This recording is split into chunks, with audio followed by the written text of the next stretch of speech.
today we are here with the award-winning MC Barber. Hey guys, this is MC Barber here. I have a really nice haircut here. It's a makeover almost. We have a lot of hair. This gentleman has very thick hair, slightly coarse, and we are going to do a classic haircut. We're gonna do a low fade, almost like taper the sideburns slightly, and comb into a classic pompadour. So first step, as usually, I'm going to, as you see, I damp the hair slightly, and I comb the hair in a direction that the hair naturally falls. As usually, I use my 1.5 technique to remove the bulk and start my foundation for haircut. As you can see, I am dramatically elevating away from the nape area. As soon as I start, my clippers start elevating away from the skull. It's giving me very low taper, removing the bulk and cutting my work down to really short period of time. So it's important to create the foundation for your hairstyle and to remove the bulk as quick and easy as possible. This part is very important. If you remove the bulk properly, it doesn't leave you much work to do afterwards. So I try to kind of create that shape and blend as much as I can with this technique right here, right now. I apologize for the quality of my video this time. My assistant was not here today, so I had to be the cameraman and the barber. So it's not the best, but it is what it is. But I couldn't pass on not to make a video because this was, I thought this was an interesting haircut. So I wanted to make a video. As usually these haircuts, I really don't plan them. I just do them as my clients come. If I think my client has nice hair and it would make a good video tutorial, I just make it. So it just happened that this time my assistant was not here. So I'm keeping this as a very low taper.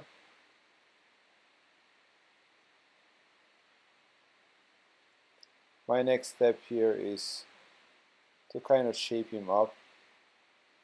I like doing this part right at this stage. Once I create a foundation, I clean the hairline.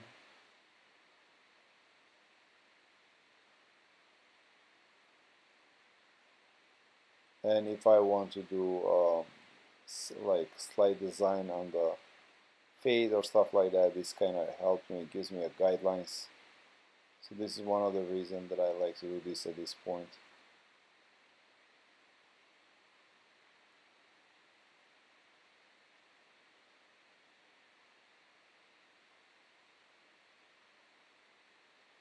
This is the gentleman that I actually used in Connecticut Barber Expo for competition, and the reason I used him for competition, this is very important.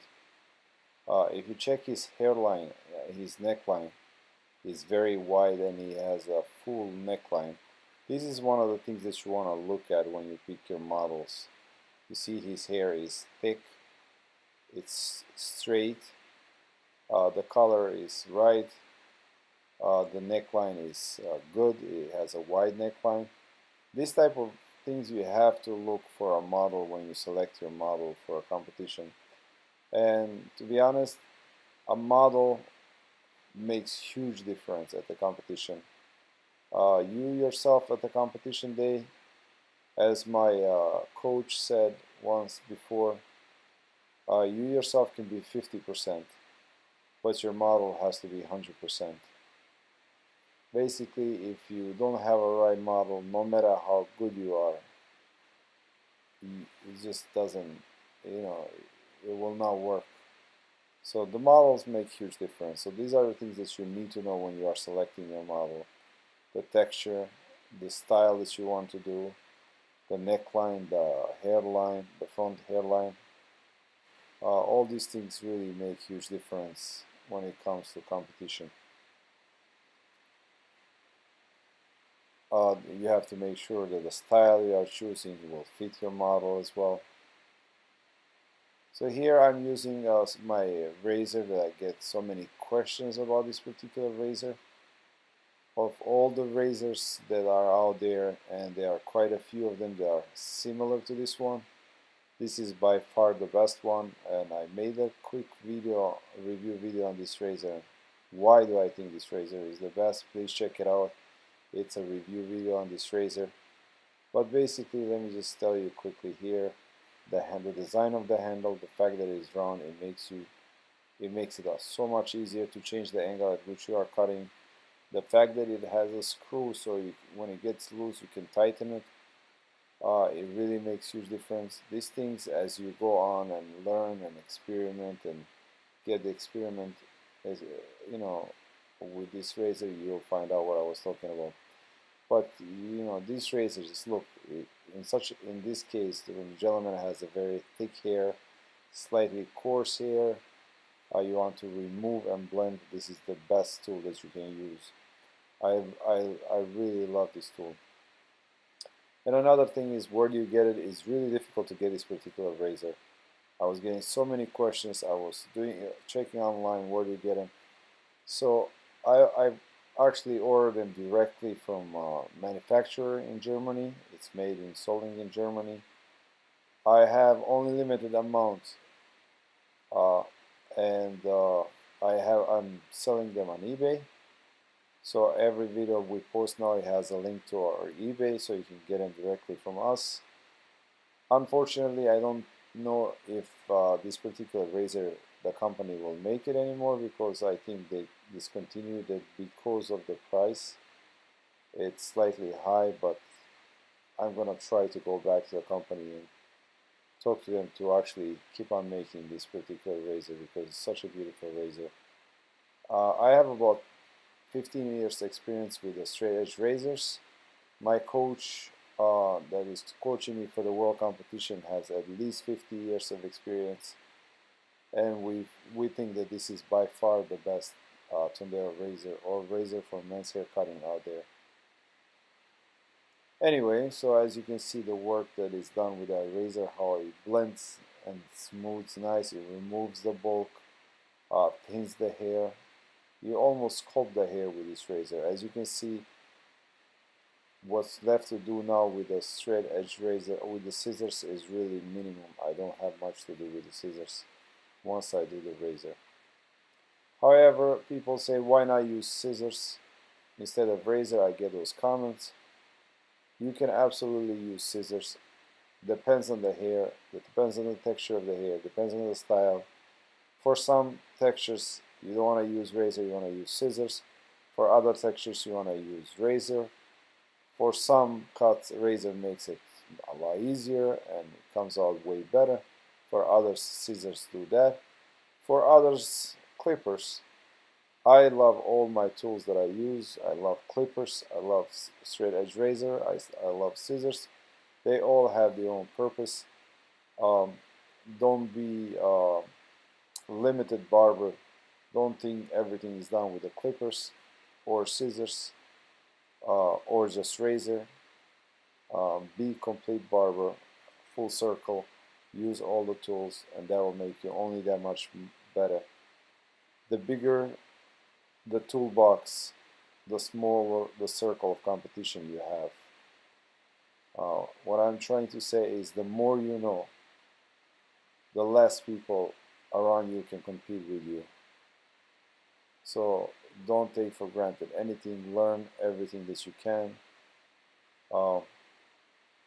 Razor, I can't compare any tool with a razor. I just love razor cutting. However, I also love scissor cutting. Everybody in the industry knows me actually for my scissor work and fades as well.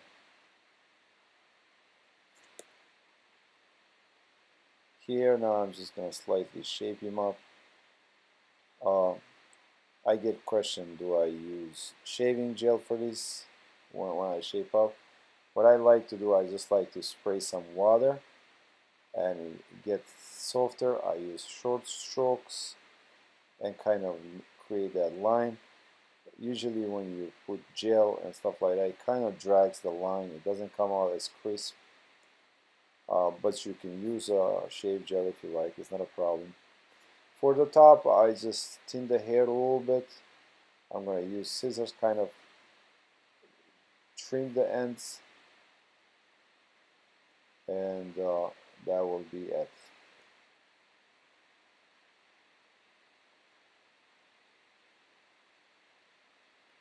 Scissors. The question regarding scissors, I use 6.5-inch scissors. These are convex edge scissors.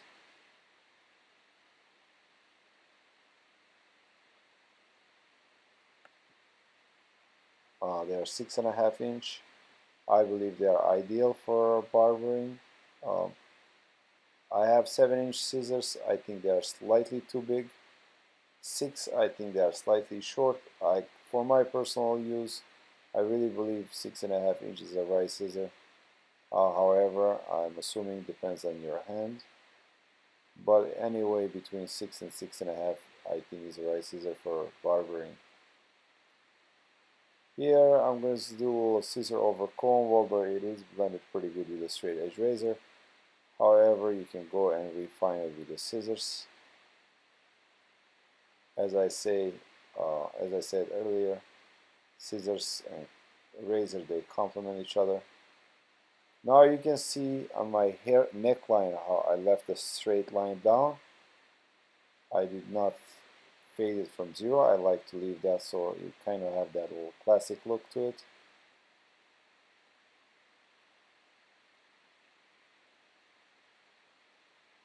I'm getting ready for the World competition in Paris, and I'm doing a classic look, and actually neck like this is done for the World competition, just like that. You have those lines on the side, and you have faded from 0 up to this level. So this is a classic look for you. Here I get questions regarding the blow drying. It is important here that you set the roots. As you can see, I pick the roots up, I set them, I use a 9-roll brush.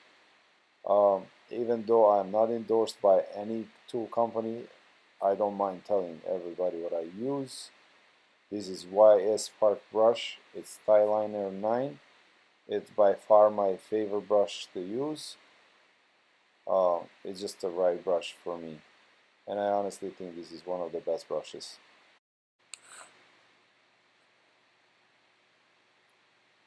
Once you set the roots, the hair will stay in the direction that you place the hair. It is really important to learn how to properly use a blow dryer and a brush. I personally feel like this is one of probably the most difficult categories in our trade to learn. In my system MC Barber, I have 4 categories. I have blow drying and styling as 1, scissor 2, clipper 3, and razor cutting 4. So here is your final product. Usual Moroccan oil for a finish. You have a low taper, clean neckline. I try to leave neckline as wide as possible. Here I use some Paul Mitchell shine spray. It doesn't hold, simply just gives you some shine.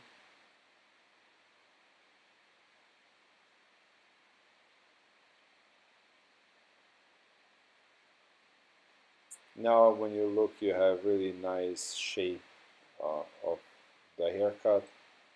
See, the clients will not, with the time, they will not really see whether my fade was good or not, but the shape, they will definitely see it.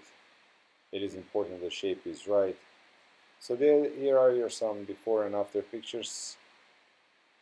That's after.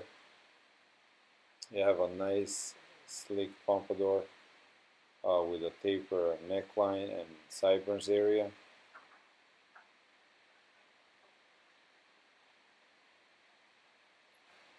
So thanks for watching. Please don't forget to subscribe. mcbarber.com is my website. Please put a thumbs up if you like my work, and feel free to ask any questions down below in the comment area. And feel free to share my work with others on YouTube. Thank you so much. Until next time, take care of yourself.